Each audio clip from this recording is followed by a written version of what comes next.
Não vai dar, não. E nisso eu fui, Rabelo. Fui indo pras aulas, fui estudando. Primeiro simulado, acertei 3 questões de matemática. De quantos? De 12, na época não 12. Chutei as 3, né? 3 chutes. Não, eu chutei quase tudo. Só que as 3 que eu acertei foi chute. Eu não sabia por que eu tinha acertado. E eu falei, tô fora. Ali faltava pouco tempo pra prova, pô. Já tava, acho que tinha uns 2 meses de papiro já. Faltava quanto tempo a prova? Acho que faltavam uns 5 meses. Faltavam 5 meses, pô. Tinha 2 meses de papiro, 7 meses. Exatamente o tempo que falta agora pra prova da ESA. 5 meses. E eu tava mal ainda. Não estava em nível competitivo. Não tava. Eu falei, irmão, vou precisar estudar mais que os outros. Porque eu tava naquela parada de, pô, vou estudar um pouquinho em casa e no cursinho eu estudo. Eu falei, não, eu vou estudar muito em casa e muito no curso. Não vou ficar falando com ninguém. Colei com 2 caras ali que me ajudavam. Os caras eram bons em matemática também. E eu sugava eles mesmo, no bom sentido ali. Lá ele. Não, lá ele mesmo, infinito. Mas, pô, me ajuda aí. Aquele cara chatão, sempre tem um chatão. Aí, resolve essa aí pra mim, me explica aí. Aí, tu já matou aquela lá, mano? Me explica aí. Tipo, eles estavam matando e eu tava olhando, porque eu já ia perguntar. Fala, Juan, o que tu quer? Pô, me explica essa aí, na moral. Beleza. E eu fui indo até eu começar a alcançar ali os 8 pontos, 8 acertos em matemática, daqui a pouco 9. E nas outras matérias eu confesso que eu não tinha muita dificuldade, tá? Português, história e geografia eu aprendi muito rápido. Mas só que matemática me jogava pra baixo, pra vala. Aí os moleques falaram, pô, Juan, vamos fazer EAN. Falei, pô, fazer EAN, mano. Caí física e química, né? Eu falei, vou pro barco, mas vamos fazer EAN. Cheguei lá no dia da prova da EAN, português eu fiz, caiu gramática, caiu concordância, acentuação, crase e tudo mais. Matemática, tentei batalhar, uma prova difícil, uma prova chata da EAN, uma prova enjoada, tá? Com muito texto, exige a interpretação de texto, um raciocínio matemático. Hoje em dia tá até mais difícil que a ESA. Uma prova chata, uma prova difícil. Não é uma prova fácil, esquece. E aí eu fui, física e química chutei. E passou ali, tava passando tempo, continuei estudando. Resultado, passei na EAN. Ganhei aquele ânimo. Eu fui do bonde ali, eu fui o único que passei na EAN. E meu pai falou, tu vai pra EAN.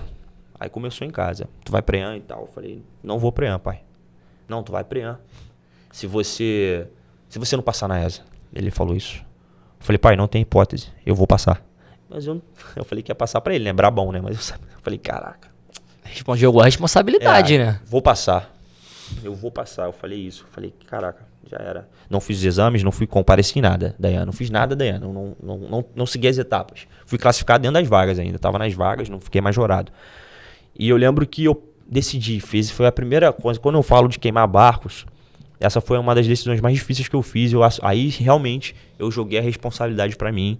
Foi quando eu abandonei o presencial, mano. Faltando 2 meses pra prova. 2 meses pra prova, eu cheguei pra minha mãe e falei assim, mãe, não quero mais ir pro presencial. Ela falou, você tá maluco? Você vai estudar onde? Em casa, pelo YouTube. Foi isso. Você que tá vendo hoje isso aqui, talvez você ache maluquice, mas eu não tinha medo, cara. E na tua época também não tinha um cursinho presencial, não tinha essas... Online que tu diz? Desculpa, o online não tinha, não, né, cara? Forte não tinha nada. E se tivesse... Tutoria, assim, não tinha aula ao vivo, não tinha. Não era algo que você tinha confiança, né? Então eu fui pro YouTube, eu falei, cara, eu joguei a responsa pra mim. Eu tinha os materiais do presencial, eu tinha as folhas de exercício e eu tinha os livros também. Então, dessa forma, eu tinha algum material, só que o que fez a minha base para fechar a minha preparação foi o YouTube. Então, eu peneirei uns 3, 4 professores de matemática, 2, 3 professores de português, professor Noslen, professor Ferreto, esses caras aí, né, o Curió também, que a gente conheceu, pô, gente finíssima, gente boa. E esses caras, mano, com muitas aulas gratuitas, eu fui fazendo um megazord de professores e estudando ali, cara. E comecei a estudar em torno de 6, 7 horas por dia. Foi um nível que eu atingi de estudo que eu acho que é um nível desequilibrado já. Só que eu sabia que se eu continuasse nessa passada de estudar 7 horas por dia, eu seria aprovado. Lembrando que eu só conseguia estudar essa quantidade de horas porque eu abandonei o trabalho. Eu larguei, pedi mão do emprego, eu era desempregado e agora estava na situação de sem curso presencial. E fui, Rabelo. E eu lembro que na última semana, antes da prova, eu fui no Google. Olha só, cara, as coisas quando acontecem, realmente elas têm que acontecer. Eu fui no Google, Rabelo, e digitei assim, ó, tema de redação para ESA. Pum. Primeiro link eu cliquei. Puf.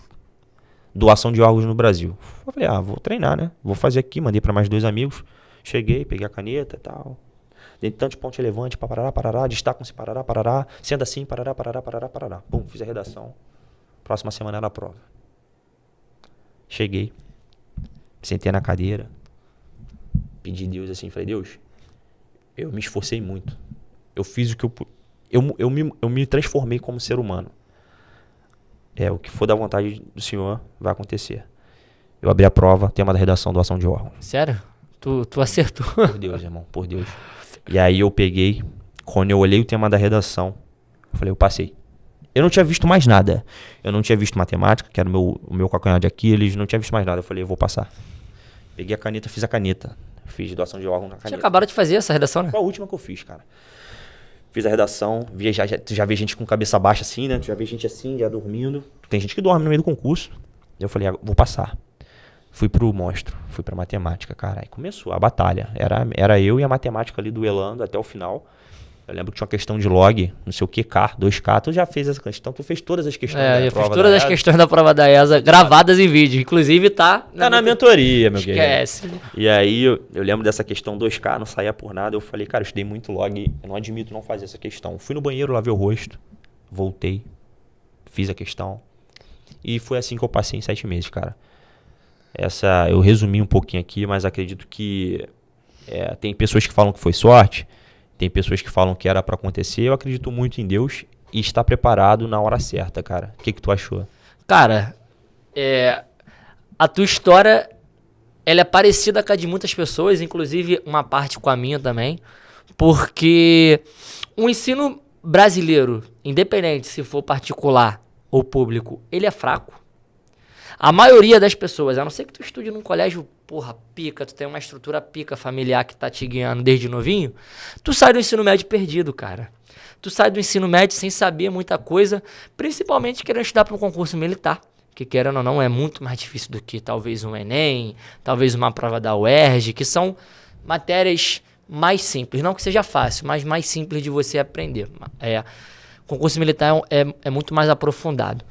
Então, cara, você trabalhava, você não tinha conhecimento do ensino médio, você queimou os barcos, você saiu do emprego, resolveu estudar, mudou a sua mentalidade. Então, a história ela vem se repetindo. Pessoas que vieram do nada, que não tinham uma boa condição financeira e que mudaram de vida através do papiro. Eu tenho certeza que se você está aqui hoje, se eu estou aqui hoje, é por causa que em algum momento a gente teve essa virada de chave e falou assim, não, eu vou estudar, eu vou mudar de vida. Tudo que você conquistou hoje, em relação financeiro, em relação a realizações pessoais, se você não tivesse tomado aquela atitude de começar a estudar, você acha que você chegaria aqui hoje? Com certeza não. Tudo vem através do estudo. E o estudo, ele não se resume em estudar para concurso. É você estudar para algo que você quer ser bom, que você quer ser diferente, que você quer ser referência. Então, eu nunca parei de estudar. Na verdade, a gente estuda até... Eu, pelo menos, vou estudar até morrer. Né? Eu considero isso. Né? Não tem uma pausa, não existe uma pausa. De concurso, sim. Vai ter uma hora que você vai parar, se você quiser. Né? Se você quiser evoluir, você vai subir no degraus e tudo mais. Só que foi no momento que eu falei, cara, eu preciso parar de querer a ajuda dos outros. Eu preciso parar de querer terceirizar a minha mediocridade nos outros. Porque ninguém confia em mim. Ninguém tem obrigação de confiar em você. Porque ninguém me ajuda. Ninguém tem a obrigação de ajudar você. Eu tive ajuda, graças a Deus. Eu tive ajuda, reconheço, meus pais foram fundamentais e essenciais na minha preparação. Só que, infelizmente, às vezes você não vai ter, irmão. Essa pessoa que está vendo esse vídeo, às vezes não vai ter. E você tem que ser forte o suficiente para entender que você que vai ter que mudar a sua vida. Quando tu entender que é você mesmo, você que está aí, você que vai ter que transformar a sua vida, você vai começar a se coçar. Porque um dia os pais vão embora. Infelizmente, tem pessoas que estão vendo que não tem pais, mas muitos têm. E não vão ficar para semente, como minha mãe fala. Então, você tem que se virar. E eu pensei numa frase aqui, quando você falou que, em relação a que você continua estudando, mesmo depois de aprovado, mesmo depois de tudo que a gente vem construindo, aquela frase, né, que é, quem não se mexe, vira alvo, filho. Quem não se mexe, vira alvo. Se você cair na zona de conforto, irmão, já era. Você é só mais um. Independente se tu já tá concursado ou não. Irmão, se movimente, senão você vai virar alvo. E, Juanzinho, Como o bate-papo aqui é eu e tu, separei 10 perguntinhas pra você Manda. aqui. Ele não sabe. Não sei. Não sabe, tá aqui no meu telefone. E ele separou pra mim 10 perguntas também, que eu também não sei.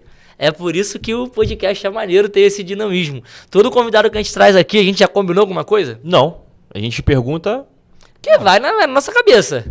Entendeu? São nossas curiosidades, é o que a gente acha interessante, A sem gente nada falou assim, ó, combinado. separa 10 perguntas lá que eu separo 10 aqui. Não É. precisa falar o que é, tu responde na hora. É isso lá. aí, é isso aí. Senão não tem graça. Vamos lá, Juan. Cara, em algum momento você pensou em desistir? E se sim, o que te motivou a continuar? O momento que eu pensei em desistir estudando para concurso foi quando eu quase zerei o simulado. Aquele momento ali, eu pensei em desistir. Minha mente já ativou, vai fazer uma faculdade particular, trabalha e paga. Só que o que me fez continuar, cara, foi saber que eu ia voltar pro local onde eu saí. O local da mediocridade. O local do conforto, da facilidade, que o dinheiro compra. O dinheiro paga a faculdade. Mas o dinheiro não garante que tu vai passar no concurso. Só te compra o material. Então eu falei, eu vou ser o mesmo merda que eu era no ensino médio. Só que versão adulto. Adulto merda. Então eu falei, eu não posso voltar, mano. Eu não posso voltar. Eu não posso chegar pra minha mãe e desistir. Foi isso, cara. Foi saber que eu estaria sendo medíocre de novo. E eu não era mais um menino, eu era adulto já. Fala, futuro sargento. Rapaziada, tô aqui com o Pedro, aprovado nesse ano, beleza? Já tá começando na correria de ver exame, já tá, correndo, se preparando. E ele quer dar um recadinho que ele acabou de me falar. Fala aí, o que ele falou? Galera, rapidamente, no resumo, ano passado comecei a estudar, fazia as contas, entendia os assuntos certinho. Matemática, mais né? Matemática, top, mas a rataria é o segredo. Tem que colar com quem sabe. A rataria era tipo assim, 2 minutinhos, a questão foi, ou menos. Cola com quem sabe, irmão. Não perde tempo. Então, ó, já sabia matemática, não sei o quê. Depois que eu tô pra mentoria, só rataria. Conta desse tamanho, pô. E foi aprovado no Nefon também, né? Também. Ciaba foi aprovado. E é isso, rapaziada. Ó, não espere, faça. É isso.